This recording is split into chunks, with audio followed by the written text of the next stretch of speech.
Buenas tardes, bienvenidos a su programa Gente Común. Un aplauso. Señores, como de costumbre, traemos temas de geopolítica, traemos temas sociales, locales e internacionales. Esta vez tenemos tiempo que no tratamos temas, ¿verdad? Internacionales. Sí. Bueno, cuando se habla de política y se habla desde la base, Revolución Francesa, la era de la Ilustración, casi siempre se habla desde un ámbito internacional, no local. Sí, no, y siempre hacemos como paralelismos entre diversos lugares en donde se han tomado ese tipo de decisiones y cómo ha sido la repercusión y eso. Exactamente, pero tomaremos vamos a hablar un poquito más de algo contemporáneo, de lo cual es el conflicto armado entre Rusia y Ucrania, que ya tiene desde el 2022. Que no inició en realidad en el 2022, Continúa. sino que no, porque eso tenía un tiempo ya por todo el asunto de Crimea. Sí, En de 2014, 2014, cuando se sí. hizo Crimea. Exactamente, sí. O sea, bueno, que también tenemos a A Voz en nuestra Off. producción, Voz en Off, que es un ente de extrema izquierda, podríamos decir, ¿sí? ¿Verdad? Defensor de los derechos de las Exactamente. personas. Del pueblo, claro. Del pueblo. Exactamente. Entonces, el tema de Rusia y Ucrania. Todo comenzó en la década de los 90 con el memorándum de Budapest. El de Donde 94, sí. 90, sí, 90-94, a la primeros 5 años de la década de los 90.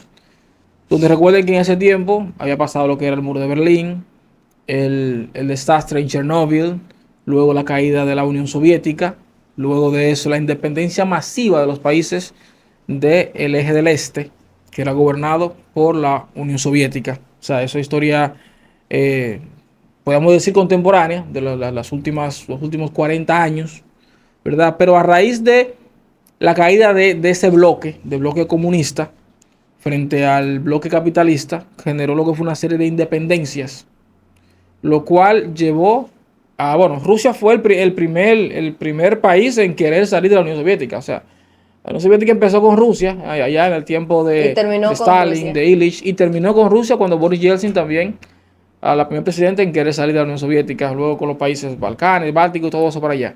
Polonia, todo eso para allá. Entonces, ¿qué pasa? Se formuló que fue un tratado llamado el Memorándum de Memorándum de Budapest. Budapest. Ujú. Donde si bien lo recuerdo, se le quitaban las armas nucleares que tenía Ucrania Y se entregaba a Rusia. y se le entregaban a Rusia porque fue el inicio de la Unión Soviética y el país con más poder en ese eje.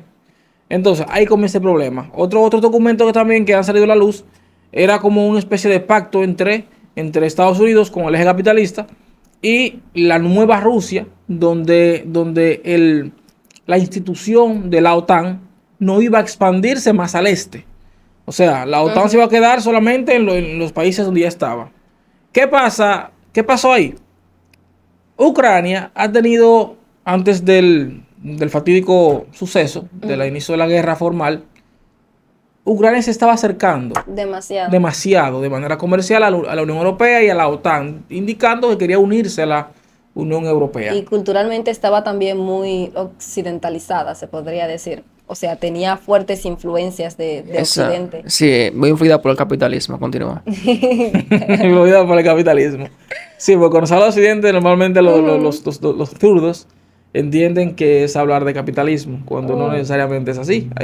Hay varios países que no son capitalistas y son pertenecientes a Occidente. Entre ellos, por ejemplo, Cuba, Venezuela, la misma España tiene tendencia socialista, Sí. más que... Y otros Y países... muy bien que leí de España. Exactamente. Perfecto. Exactamente. Entonces, sucede lo siguiente, Ucrania intenta entrar más a Occidente, intenta acercarse más al capitalismo tan mencionado por producción. Rusia no se queda quieta. Rusia empieza a hacer sanciones, embargos, aquí y allí, presión política, hasta que, si bien no recuerdo, en el 2014 invade Crimea.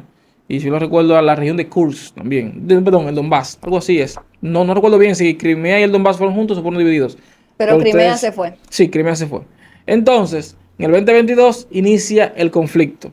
Señores, por ejemplo, podría decirte que tengo simpatía por el gobierno ucraniano porque es la víctima. O sea, es la víctima, fueron invadidos, todo eso. Pero también entiendo que no es tan inocente como parece.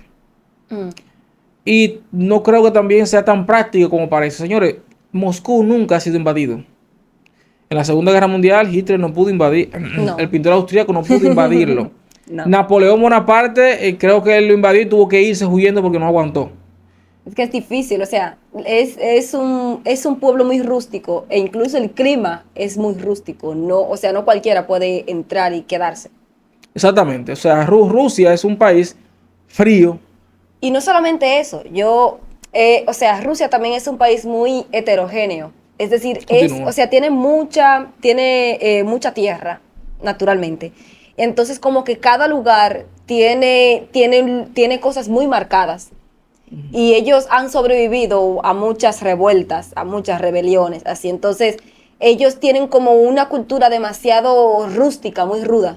Entonces, no cualquiera puede estar ahí. Y muchas personas han dicho que por eso es que los gobernantes que tienen que ser gobernantes fuertes, porque no, o sea, la única manera de someter a un grupo de gente muy ruda Es es siendo cierto. más rudo.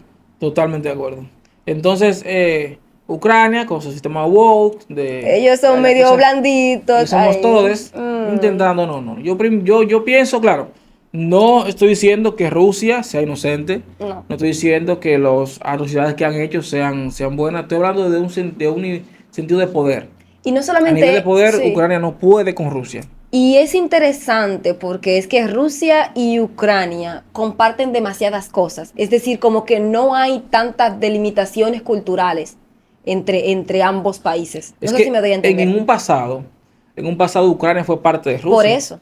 Pero no parte para bien. Si bien lo recuerdo, bueno, ahí está la historia, en la década de los 30, a inicio de la década de los 30, recuerden que hubo la gran hambruna en Ucrania, donde literalmente, recuerden que ahí estaba también en su apogeo la Unión Soviética, con León Trotsky y Vladimir Lenin, donde el pueblo ucraniano literalmente se estima que murieron, uno dice que fueron 2, otro dice que fueron 7 millones de ucranianos de hambre, literalmente. O sea, donde toda la producción que se daba en Ucrania, recuerden que Ucrania es un lugar con tierras raras, tierras muy ricas, donde ahí se da de todo en Ucrania, y toda la producción que, producían, valga la redundancia, los ucranianos, era mandada hacia Rusia o la Unión Soviética, matando entre 2 y 7 millones de personas de hambre, gracias al comunismo. No necesariamente, porque recuerda que también que la gran hambruna estaba allá en Estados Unidos. O sea, eso fue algo global, básicamente.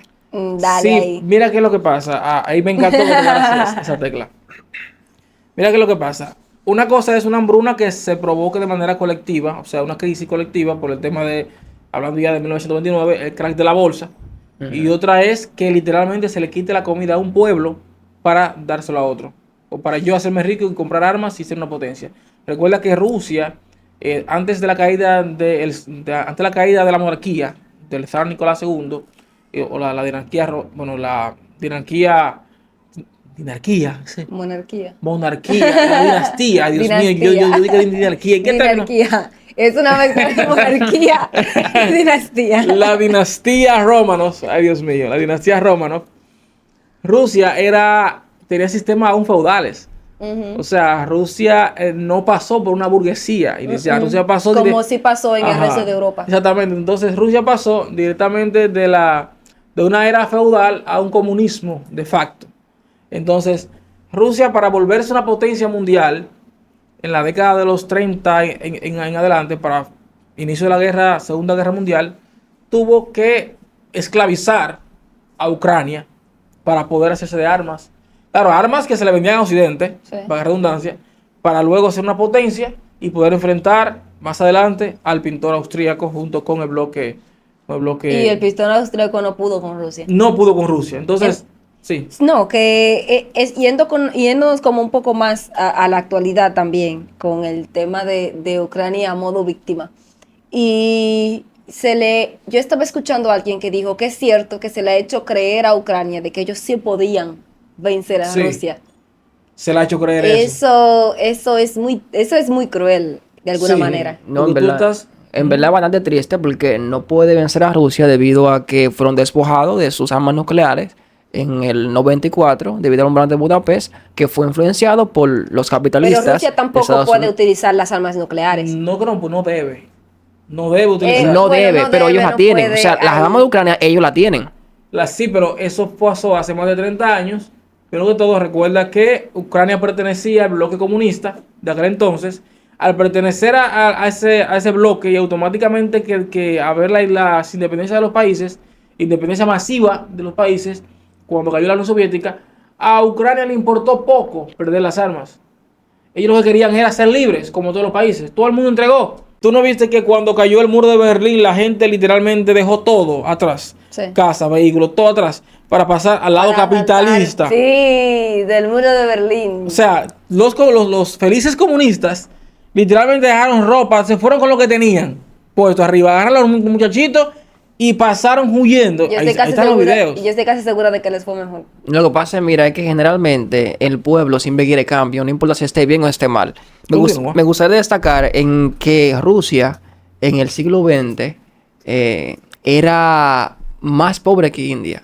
Y con la revolución del bolchevique en el 17, pues tuvo un avance. O sea, ok, tuvo su consecuencia, hubo cierta hambruna en la parte, en Rusia, en esos lados, pero también recuerda que también el bloque capitalista también tuvo su fracaso con el capitalismo keynesiano que fracasó en el 70. O sea, vemos los fracasos comunistas, pero tampoco no vemos tampoco los fracasos capitalistas. Al final, disculpa. Al final, ninguna de las dos ideologías es perfecta. Tiene su fallo y tiene también sus ganancias. Eso Por ejemplo, es cierto. China es comunista y China le está haciendo frente a Estados Unidos ahora mismo. Bueno, China, primero que China es comunista, no de partido, no, en el partido único, pero al final su sistema es más parecido al capitalismo que otra cosa.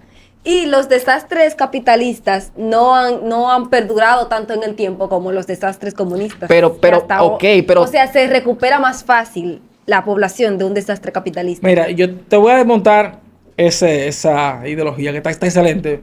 Me encanta que es un marxismo, leninismo, trotskismo, lo que tú quieras, o maoísmo. Fíjate. Primero que todo es cierto, Rusia en un inicio era más pobre que India. Recuerda que India estaba patrocinada por el Imperio Británico, en aquel entonces, siglo XX. Eso es lo primero. Y también estaba siendo oprimido por el Imperio Británico, pero no es el tema de hoy. El tema de hoy es la Unión Soviética.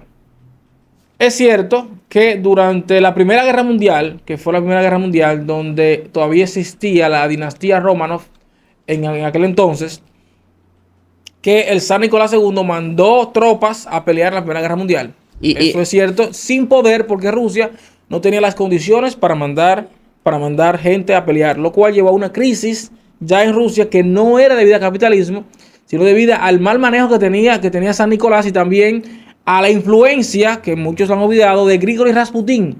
Grigori Rasputin era un monje místico que se ha hablado muchísimo de él, que supuestamente, bueno, en un futuro vamos a hablar un poquito más de él. A la influencia de él, a que fueran a la guerra. Y luego se trataron todo eso. Al final lo mataron.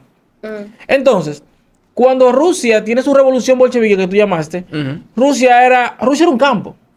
Rusia era un campo de mucha gente incómoda pasando hambre por el gobierno que había. Cuando llegan estos muchachos de los bolcheviques, con los bolcheviques y los mencheviques y todo lo demás, empiezan desde cero y lo que hacen es, para poder producir, es suprimir la propiedad privada. Es lo primero. Lo segundo es la represión. Los gobiernos socialistas empezaron a reprimir al pueblo. Bueno, en este punto no al pueblo pobre, sino al pueblo rico, porque es más fácil reprimir al rico que reprimir al pobre. Porque cuando se reprime al rico, el pueblo lo ve como algo de justicia.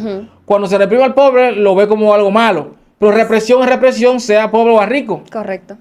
Disculpe que interrumpa. Es cierto que hubo una represión, pero también el lado capitalista también ha hecho lo mismo. Si nos vamos al siglo XVIII, 1750, con la primera revolución industrial, eso fue algo terrible para el pueblo. Y también la segunda revolución industrial que comenzó en el 1850 y culminó, qué coincidencia, culminó en el 1914 al inicio de la Primera Guerra Mundial. No fue coincidencia, es lo primero. Lo segundo es, como dije anteriormente, cuando se reprime al rico, se ve como algo bueno porque el pobre puede salir de abajo. Lo que no se sabe es que el pobre depende de qué, de los medios de producción del rico. Si tú reprimes es algo básico. Lo que pasa es que no es romántico, no suena lindo, pero así funciona. Cuando tú reprimes a la clase gobernante, en este caso no, a la clase poseedora de los medios de producción, tú la reprimes, tú estás reprimiendo también los medios de producción. Pero yo opino que es algo simbiótico, porque tú estás poniendo como que el rico es más importante que el pobre. No, Cuando el pobre, cuando el pobre también trabaja y depende del rico. Dios mío, sigue. No, continúa. O sea, Dale, yo quería enfatizar eso porque también el empleado o el obrero en ese tiempo es tan importante como el empresario. O sea, el capitalismo siempre quiere como ver al obrero como capital humano, como algo reemplazable, cuando ambos tienen el mismo valor. Mira, yo te voy a decir algo. Una cosa es el valor humano y otra cosa es el valor de mercado. En el valor humano todos somos iguales a nivel humano. Todos tenemos derecho a la... Bueno, depende del país. Todos tenemos derecho a la vida, todos tenemos derecho a dignidad, derecho a trabajo y derecho a todo lo demás. Pero a nivel de trabajo el valor varía.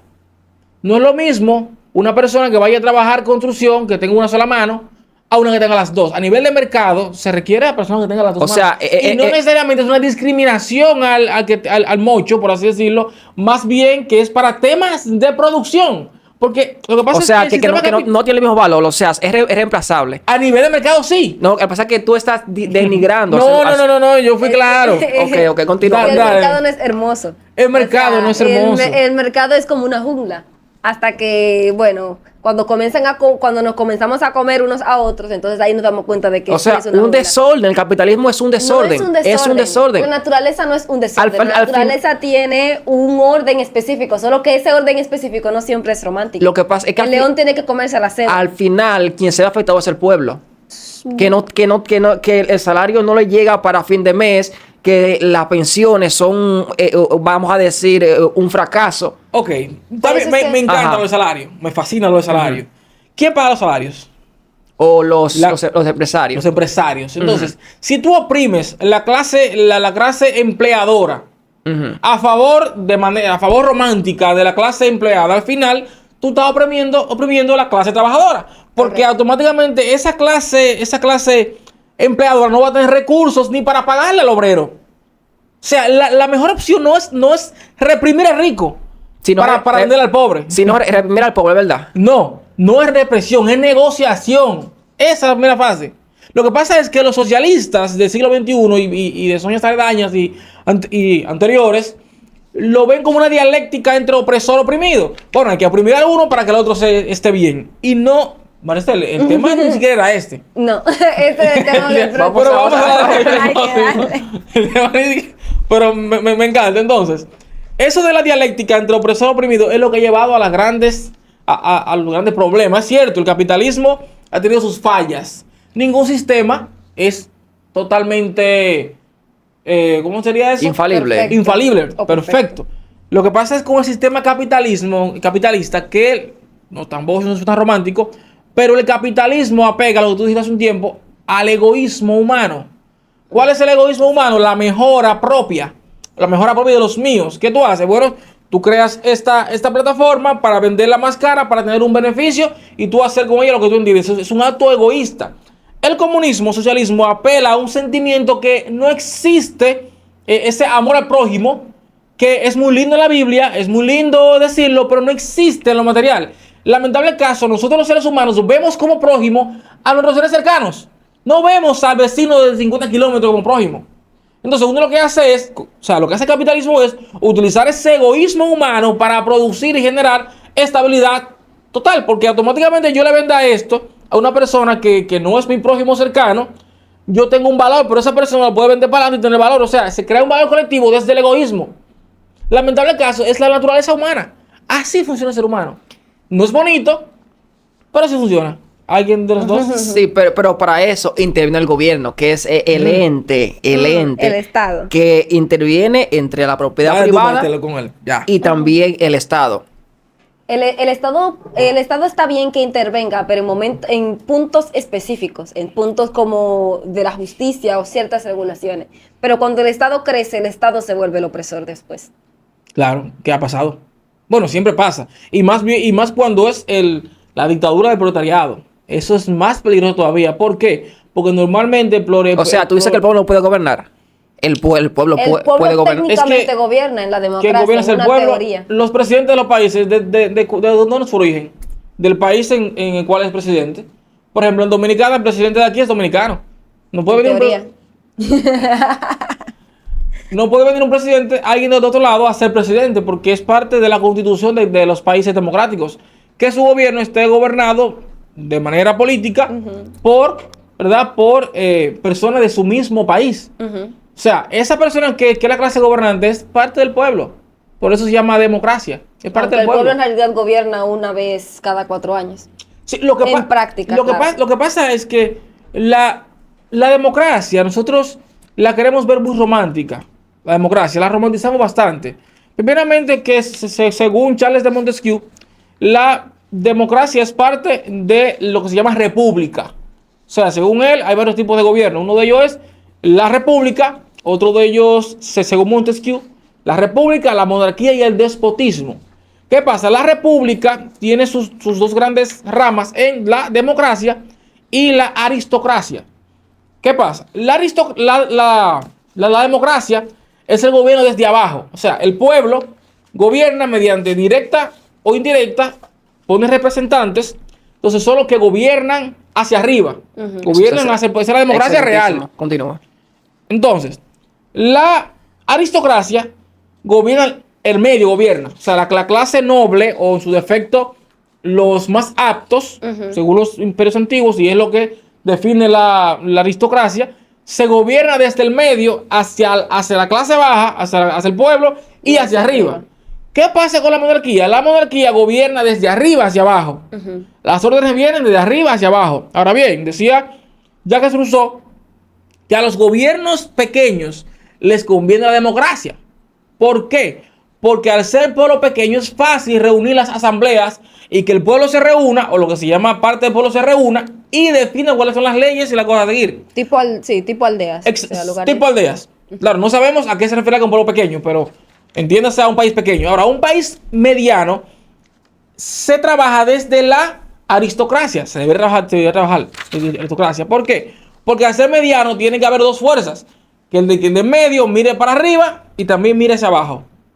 La monarquía, que es el caso de China, lo que pasa es que es un partido comunista, pero si tú lo ves desde un punto de vista, desde un espectro más amplio, es tipo monarquía donde se gobierna desde arriba. Porque son demasiada gente. Yo creo que el punto más difícil para llegar a la forma de gobierno es la aristocracia. Sí, más difícil. Porque, o sea, estar en el medio. ¿Qué significa estar en el medio? O sea, ¿quién define también quién es el más apto?